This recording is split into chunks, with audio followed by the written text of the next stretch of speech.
before we begin, there's a few things I wanted to add in at the beginning of the video that I did not add in at the end of the video for a couple of reasons. One, I tried to remain as unbiased in my opinion as physically possible. I don't agree with the decisions made for the Battle for Azeroth. As of so far, we haven't seen a whole lot of the story or the new allied races yet. But what we have seen is pretty underwhelming and pretty worrying, to say the least. Secondly, I just wanted to say that it's going to be kind of stupid when at the end of this whole thing, we're just going to get our stuff back, essentially. It's all going to go back to the way it used to be. Anyways, let me know what you think of this argument down in the comments below, and I hope you enjoy. To start this video off, what is feature creep? It's a term many people might not know of, and if you don't, it's okay. It's completely fine. Feature creep isn't a thing that a lot of games have, but some games that do, well, it can create a bit of a problem for the player base. Feature creep is basically, let's say I give you an iPhone. Now this iPhone, it has a lot of good stuff going for it.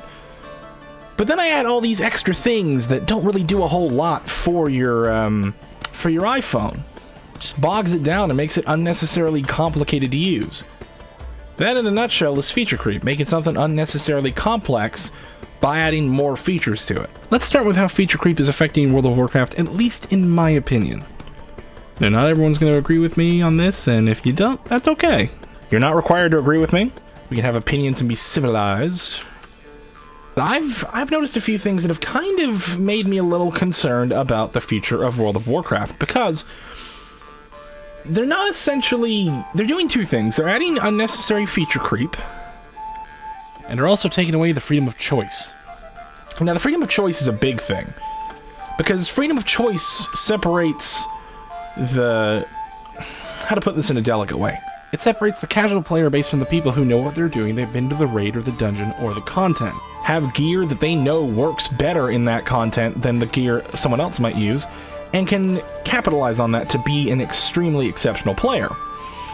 Now, that's not to say not everyone can do anything. Of course, mythic content, especially mythic raiding, is a bit more difficult for even mythic raiders in this day and age, so it helps to separate the people who know what they're doing from the people who don't. And that's kind of a big deal. So the first thing that they've done that really jarred my brain, they've decided to do away with the tier sets. Now, for those of you who do not play World of Warcraft, don't worry. Tier sets were basically a set of 4 to 6 pieces of armor. You could get them, think like Diablo 3 in its sets. You could get them, they gave your specific spec bonuses, and it swapped between your specs. So say I play a druid, I have 4 different specs, and each spec gets something completely different from that tier set. Tier sets were usually divided into one raid, so Antorus had its own tier, Emerald Nightmare and Nighthold had their own tier, because Emerald Nightmare was kind of a starter raid. And Tomb of Sargeras had its own. So the problem here is that not only... Now, I was originally frustrated by the fact that they decided to get rid of tier sets. Now, on the outskirts, that's not a bad thing. They're getting rid of tier sets, whatever. But here's the thing. Tier sets were always a kind of wondrous thing for me to go get. I enjoyed going into Blackrock Foundry mainly because of the tier sets that were there. I loved what they looked like. I loved that the tier sets had a sort of innovative design to them. And for the most part, so the thing with tier sets up until BFA, of course, was that they all had themes around their class. A rogue would have a different looking tier set than, say, a mage or even a druid who was another leatherwearer. Now, with BFA, if you're a rogue, a monk, a druid, it doesn't matter. You're all going to get the same tier set. Woo choice. Am I right? You all get the same tier set. You all have to wear the same tier set if you want to get the bonuses, blah, blah, blah. It all looks the same, but we don't want it to look the same. Well, too bad. It's like, really? You can't even say that they're lazy, because we've proven time and time again that the people at Blizzard are amazing at what they design. Like, the artifact weapons looked beautiful. Tier sets throughout everything up till BFA looked fantastic, and sure, some of them, like Tier 1, 2, and 3, which would have been Vanilla WoW, are dated, but they're from that time period of 2004 when the graphics were a lot older. There's nothing wrong with that.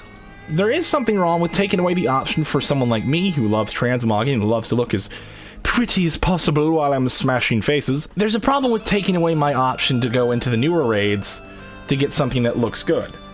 Why would I want to go into the new raids when there's literally no reason for me to go into them? Oh, but you get to experience the story and the content. Yeah, but after this expansion, there's literally no reason for me to go back. Ever. Oh, but there's a mount. And there's no unique transmog. There's no good-looking armor. It's like, the weapons are fine. The weapons are all big and bulky and Zandalari, and they're gold, and they have Aztec stuff all over them. I wanted this expansion to have tier sets, because it would have been perfect. We would have finally gotten this kind of Aztec theme style of transmog, because it's all about the Zandalari and the Kultirans, so we would have seen nautical themed armors, and we would have seen stuff of a more Mayan nature. Unfortunately, we don't get that anymore. And what replaces our tier sets? The main culprit of feature creep.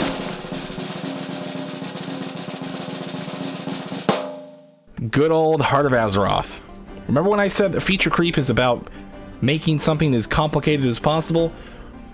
Well, even though they didn't come out and say it at BlizzCon, they definitely hinted that the Heart of Azeroth was geared to make tier sets obsolete, or at least to replace your tier sets.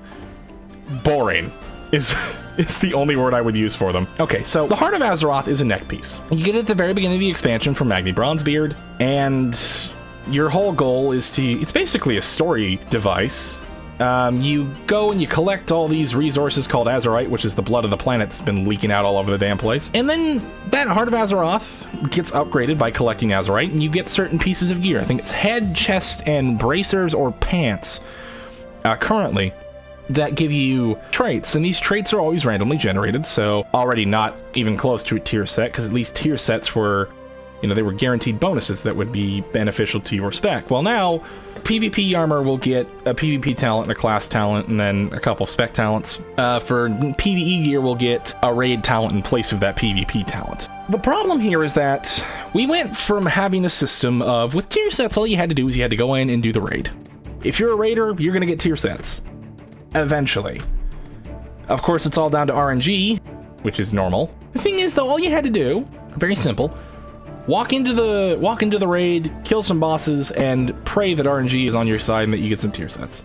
Not everyone would. Sometimes a lot of my guild would get tier pieces, sometimes no one would. But the thing is, all you had to do was go in and kill bosses. That's it. Get all your guild together, which if you're in a guild, you know, fine. If you're not, well, you can always get a Medal of Elfar. So go in, you know, do your thing, kill some bosses, hopefully get some tier. That's it. With the Heart of Azeroth, we have to go collect Azerite. Well, how do you get Azerite? Well, you get it from everything. Okay, that's not that terrible. Yeah, but all the traits are RNG, so you could get stuff that you potentially don't even need or would be completely useless. And most of the stuff, as highlighted by Preach Gaming in one of his videos, most of it is passive at least. Some of it's good and some of it's crap. Well, of course, we as the player base want only what's best, so how is the game going to assure us that we get what we need? Well, it doesn't seem like it is. Now, by being a bit of a pessimist, maybe. But there's a lot of people that do agree with me on this. The problem with the Heart of Azeroth is that you have to go get Azerite, and then you have randomly generated talents, and that's not the only problem. We have other systems that are also taking away our options. The artifact weapons were fantastic. Now, to be fair, at the start, some people liked them, some people found them controversial, because we were going away from those, you know, getting weapons from every raid and getting new weapons and trying to get the best weapon possible out of a raid. That was something that was common. That was something that was kind of expected. Now that we went to having only one weapon, it was a little weird. Now we're going back to the old ways of before Legion, where we got weapons out of every raid, and now it just feels a little weird again, I guess you could say. Not the end of the world, however. Thankfully, our classes are fine. Oh, wait. Now, I know what people are going to say. At the beginning of the expansion, you know, not a lot of stuff's been added in. Things are still being worked out and tweaked and figured out and all this stuff. Sure. We'll go with that. Shadow has been nerfed into the ground for Shadow Priests. I have seen Shadow Priests literally sobbing over the fact that their class is pretty much dead. Disc and Holy are fine. Unfortunately, this does not just end here. Classes have been nerfed. A lot of things feel like they're not doing as well as they did. The Heart of Azeroth is, in my opinion, a terrible idea, story device or not. The removal of the unique class armor sets per each raid tier leaves me kind of not wanting to raid, because there's no real reason to do it. Oh, you know, I'm not getting any fancy looking armor. Oh, but don't worry, Everneff, you get this really cool looking helmet, yeah? You mean like every other clothy out there? We haven't seen anything of the story just yet. The patch launched with so little content you could practically hear the groaning from the people across the world. But this coming week, we'll see the burning of Teldrassil, so that's something, right? We get a Hippogriff, or I think the Alliance, or the Horde, or something. I don't know anymore. The point is that feature creep is here. And no amount of war fronts, or island expeditions, or storylines, or amazing raid bosses are going to fix that. Give us back tier sets. Give us back the option to choose what we want.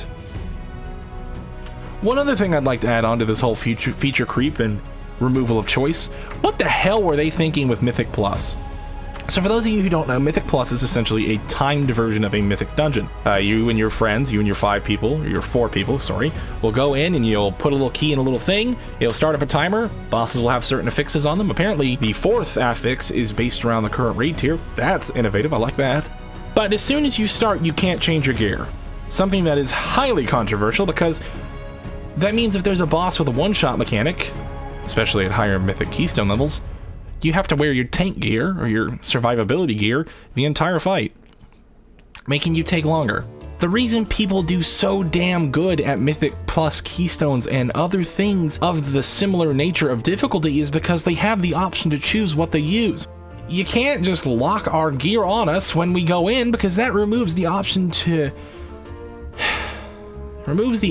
to be competitive, and it removes the option to actually have choice. We've seen throughout history that humans without choice, well, it never ends well. Look at the French Revolution. Ugh. What's next? Miniaturizing the talent trees again? Removing yet another secondary profession? No one does archaeology, to hell with it. Let's remove that as well. I'm not looking forward to BFA as much as I did.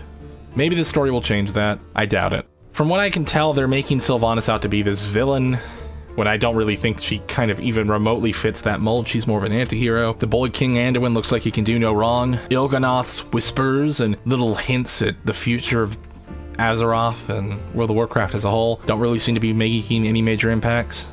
Unfortunately, all the things that have been hyped up kind of fallen by the wayside as we find out that most of the shit we actually enjoyed has been kind of taken away. Mythic pluses, being able to change your gear, raid tiers, stuff like that, just poof, gone in a flash.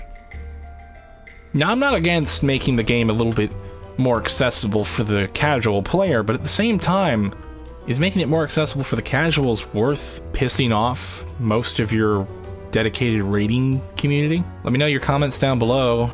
I've been your humble host, Sabri from Evaneth Gaming, and this has been my semi-tangent on some of the feature creep and removal of choice coming in the newest WoW expansion coming the week of August 14th, Battle for Azeroth, or as I'm going to start calling it, the Battle for Answers, as to why the hell they thought removing so much of this stuff that we love was a good idea.